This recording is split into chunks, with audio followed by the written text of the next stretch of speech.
Hello everyone, আজকে আকাশটা একটু খারাপ, তাই হালকা হালকা ঠান্ডা লাগছে। বৃষ্টি হচ্ছিল আর আমার তো সর্দি লেগে গিয়েছে, তাই একটু বেশি ঠান্ডা লাগে। তো এই জন্য বরের এই টি শার্টটা পরে নিয়েছি ফুল হাতা, আর এটা পরে আমায় কীরকম লাগছে বলো তো। কারণ আমার সোয়েটারগুলো সব ধুয়ে টুয়ে ঢুকিয়ে রেখে দিয়েছি সুকেসের মধ্যে। এখন আবার এইটুকু ঠান্ডার জন্য কে বের করবে। দিনে কি সুন্দর ভুট্টা পোড়া পোড়া করে তারপরে লেবু টেবু দিয়ে মাখা করতে লাগবে। মাখাই করবে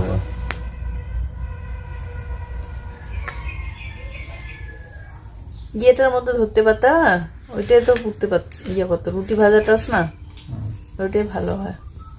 চলবে।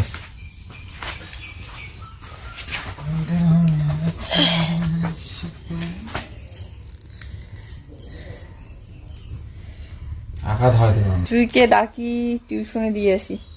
এরকম আকাশে ভুট্টা পোড়া খেতে দারুণ লাগে। আর আমাদের বাড়ির পিছনে প্রচুর পরিমাণে ভুট্টা, তার মধ্যে আমাদেরও ভুট্টা করেছে। তো ওখান থেকে দুটো ভুট্টা নিয়ে এসে এই যে পোড়া করে মাখা করে নিয়েছে বর। এগুলো হচ্ছে গাছ পাকা কলা। এই দেখো, এই কলাটা মনে হয় খাওয়া যাবে না, এখানে দুটো একসাথে। গাছ পাকা কলার এক ঝুঁকি তো পেকে গিয়েছে ভালোভাবে, কিন্তু আর এক ঝুঁকির মধ্যে অর্ধেক দেখো এখনো সবুজ সবুজ রঙেই আছে। আর কটা দিন মানে দু একটা দিন রাখলেই পেকে যাবে। তো এই কলাগুলো নিয়ে এখন আমি বাড়িতে লুকিয়ে রাখবো, কারণ জুই না হলে খেতে যাবে, জুইয়ের তো খাওয়া যাবে না, জুইয়ের পাপা খাবে এগুলো। চলো টাটা, দেখা হচ্ছে।